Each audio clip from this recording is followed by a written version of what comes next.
Hi friends, welcome to Telugu cricket chat. India versus England 3 match ODI series అయితే రేపటి నుంచి అయితే స్టార్ట్ అవబోతుంది. ముందుగా ఈ సిరీస్ కనుక చూసుకుంటే టీమిండియాకి చాలా చాలా ఇంపార్టెంట్ సిరీస్. ఎందుకంటే మనకి ఛాంపియన్స్ ట్రోఫీ అనేది ఫిబ్రవరి 19 నుంచి అయితే స్టార్ట్ అవబోతుంది.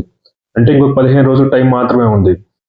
అయితే ఈ సిరీస్కి ముందు కనుక చూసుకుంటే టీమిండియా కేవలం 3 వన్డే మ్యాచ్లు అనేవి ఆడబోతుంది. కాబట్టి మన ప్లేయింగ్ లెవెన్ సెట్ చేసుకోవాలన్నా, మన టీం కాంబినేషన్ సెట్ చేసుకోవాలన్నా, ముఖ్యంగా ఫామ్లో లేని కొంతమంది ప్లేయర్స్ తిరిగి ఫామ్ అందుకోవాలన్నా ఈ సిరీస్ అనేది చాలా చాలా ఇంపార్టెంట్ కాబోతుంది.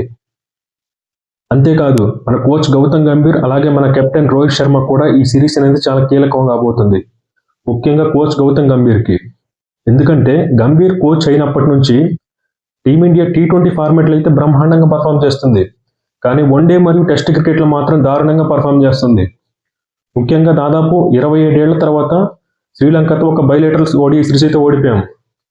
అలాగే హోమ్ కండిషన్స్లో న్యూజిలాండ్తో టెస్ట్ సిరీస్ అనేది దారుణంగా 3-0తో అయితే ఓడిపోయాం. అలాగే బోర్డర్ గవాస్కర్ ట్రోఫీలో కూడా 3-1తో అయితే ఓడిపోయాం.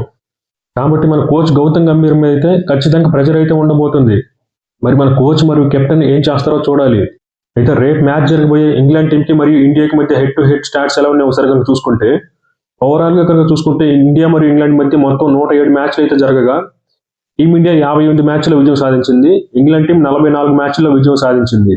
3 మ్యాచ్ల్లో రిజల్ట్ రాలేదు, 2 మ్యాచ్ల్లో అయితే టైగా ముగిశాయి. ఇక నాగ్పూర్ గ్రౌండ్లో కనుక చూసుకుంటే టీమిండియా ఇప్పటి వరకు 6 మ్యాచ్లు ఆడగా 4 మ్యాచ్ల్లో విజయం సాధించింది, 2 మ్యాచ్లు అయితే ఓడిపోయింది. ముఖ్యంగా టీమిండియా ఈ గ్రౌండ్లో చివరిగా ఆడిన 3 మ్యాచ్ల్లో కూడా గెలిచింది. అంతేకాదు ఈ గ్రౌండ్లో మన స్టార్ ప్లేయర్స్ అయినటువంటి రోహిత్ శర్మ మరియు విరాట్ కోహ్లీకి మంచి రికార్డ్సే ఉన్నాయి. ముఖ్యంగా విరాట్ కోహ్లీ ఈ గ్రౌండ్లో 5 ఇన్నింగ్స్లు ఆడగా 325 రన్స్ అయితే చేశాడు, 2 100s ఉన్నాయి, ఒక 50 ఉంది. యావరేజ్ కనుక చూసుకుంటే 81 వరకు ఉంది. ఇక రోహిత్ శర్మ కూడా ఈ గ్రౌండ్లో మంచి స్టాట్సే ఉన్నాయి. మొత్తం 3 మ్యాచ్లు ఆడగా 208 పరుగులు చేశాడు, ఒక 100, ఒక 50 ఉంది. ఇక నాగ్పూర్లో పిచ్ కనుక చూసుకుంటే బ్యాటింగ్ ఫ్రెండ్లీ వికెటే ఉండబోతుంది. ఇనీషియల్గా పిచ్ కనుక చూసుకుంటే ఫాస్ట్ బౌలర్స్కి అయితే కాస్త హెల్ప్ ఉంటుంది, తర్వాత స్పిన్నర్స్కి కాస్త హెల్ప్ దొరుకుతుంది. అలా అని చెప్పి ర్యాంక్ టర్నర్స్ కూడా చేయరు. ఎందుకంటే స్పిన్ పిచ్ కనుక చేసుకుంటే ముందు మన ప్లేయర్సే స్పిన్ సరిగ్గా ఆడట్లేదు. అలాంటప్పుడు ఖచ్చితంగా ఒక ఫ్లాట్ ట్రాకే ఇస్తారనుకుంటున్నా. ఇక రేపు మ్యాచ్లో ప్లేయింగ్ లెవెన్ ఎలా ఉంటుందని కనుక ఒకసారి చూసుకుంటే, ముందుగా మనం రేపు మ్యాచ్లో ఏ టీంతో అయితే బరిలోకి దిగుతామో ఆల్మోస్ట్ 95% అదే టీం మనకి ఛాంపియన్స్ ట్రోఫీలో ఫస్ట్ చాయిస్ ప్లేయింగ్ 11 కాబోతుంది. ఒక ప్లేయర్ మినహాయించి, అతను ఎవరంటే జస్ప్రీత్ బుమ్రా. ఎందుకంటే బుమ్రా ఇంకా పూర్తి ఫిట్నెస్ అయితే సాధించలేదు.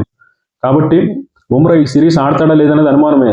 ఒకవేళ ఆడితే ఒక మ్యాచ్ ఆడతాడేమో, కానీ మ్యాక్సిమం ఈ సిరీస్కి అయితే బుమ్రా ఆడే అవకాశం కనిపించట్లేదు. ఒకవేళ బుమ్రా ఫిట్ అయితే డైరెక్ట్గా ఛాంపియన్స్ ట్రోఫీలోకి వచ్చేస్తాడు, లేకపోతే తన ప్లేస్లో మహమ్మద్ సిరాజ్ అయితే ఛాంపియన్స్ ట్రోఫీ స్క్వాడ్లోకి అయితే వస్తాడు. ఇక రేపు మ్యాచ్కి టీమిండియా లైక్లీ ప్లేయింగ్ 11 కనుక చూసుకుంటే, ఒక ఓపెనర్గా రోహిత్ శర్మ ఉంటాడు, సెకండ్ ఓపెనర్గా శుభ్మన్ గిల్ లేదా యశస్వి జైస్వాల్. మ్యాక్సిమం 90% శుభ్మన్ గిల్ ఉండే అవకాశమే కనిపిస్తుంది. ఎందుకంటే శుభ్మన్ గిల్ ఈ టీంకి వైస్ కెప్టెన్ కాబట్టి, ప్లస్ వన్డే క్రికెట్లో శుభ్మన్ గిల్కి మంచి యావరేజ్ ఉంది. ఒకవేళ శుభ్మన్ గిల్ కనుక వైస్ కెప్టెన్ చేయకుండా ఉంటే అప్పుడు యశస్వి జైస్వాల్ ఏమైనా వస్తాడేమో అనుకునేవాళ్ళం. కానీ శుభ్మన్ గిల్ ఇక్కడ వైస్ కెప్టెన్ చేశారంటే ఖచ్చితంగా శుభ్మన్ గిల్లే ఫస్ట్ చాయిస్ ఓపెనర్. ఇక నెంబర్ 3లో విరాట్ కోహ్లీ వస్తాడు, ఇక నెంబర్ 4లో శ్రేయస్ అయ్యర్ వస్తాడు, ఇక నెంబర్ 5లో KL రాహుల్ లేదా రిషబ్ పంత్ అయితే టీంలోకి వస్తారు. ముఖ్యంగా ఫస్ట్ చాయిస్ వికెట్ కీపర్గా KL రాహుల్ టీంలోకి వచ్చే అవకాశం అయితే కనిపిస్తుంది. ఎందుకంటే KL రాహుల్కి ఈ ఫార్మాట్లో బెటర్ యావరేజ్ ఉంది, బెటర్ టెక్నిక్ ఉన్న player compare to Rishabh Pant. అంటే రిషబ్ పంత్ని ఎక్కడైనా తక్కువ చేసి మాట్లాడలేదు. రిషబ్ పంత్ కూడా గ్రేట్ బ్యాట్స్మెనే, కాకపోతే తను రెడ్ బాల్ క్రికెట్లో ఉన్నంత ఎక్స్పీరియన్స్ ఇక్కడ లేదు. అదే టెస్ట్ క్రికెట్లో కనుక చూసుకుంటే ఫస్ట్ ఛాయిస్ వికెట్ కీపర్గా రిషబ్ పంతే ఉంటాడు. కానీ వన్డే క్రికెట్లో మాత్రం మనకి ఫస్ట్ ఛాయిస్ వికెట్ కీపర్ అంటే ఖచ్చితంగా KL రాహులే. నెంబర్ 6లో హార్దిక్ పాండ్యా వస్తాడు, నెంబర్ 7లో జడేజా లేదా అక్షర్ పటేల్ అయితే టీంలోకి వస్తారు. మ్యాక్సిమం జడేజాతోనే వెళ్తారనిపిస్తుంది. ఇన్ కేసు జడేజా ఏమైనా ఫెయిల్ అయితే అప్పుడు అక్షర్ పటేల్కి ఏమైనా ఛాన్స్ ఇస్తారేమో. మరి మన కోచ్ ఎలా ఆలోచిస్తున్నారో మనకి తెలియదు. ఇక నెంబర్ 8లో వాషింగ్టన్ సుందర్, నెంబర్ 9లో కుల్దీప్ యాదవ్, నెంబర్ 10లో మహమ్మద్ షమి, నెంబర్ 11లో హర్షదీప్ సింగ్ అయితే టీంలోకి వస్తారు. ఇక ఇంగ్లాండ్ టీం గురించి కనుక చూసుకుంటే, T20 సిరీస్కి ఏ స్క్వాడ్ని సెలెక్ట్ చేశారు, వన్డే సిరీస్కి కూడా సేమ్ అదే స్క్వాడ్ని సెలెక్ట్ చేశారు. కాబట్టి వాళ్ళు సేమ్ T20 ఏ టీంతో అయితే ఆడారో అదే టీంతో ఆడతారు అనుకుంటున్నా. 1-2 మార్పులు చేసుకుని వాళ్ళు సేమ్ అదే టీంతో అయితే వస్తారు.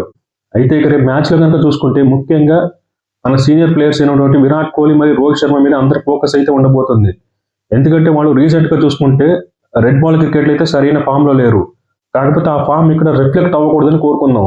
ఎందుకంటే రోహిత్ శర్మ మరియు విరాట్ కోహ్లీ సరిగ్గా పర్ఫామ్ చేయకపోతే మనకి ఛాంపియన్స్ ట్రోఫీ గెలవడం అనేది ఆల్మోస్ట్ ఇంపాసిబుల్.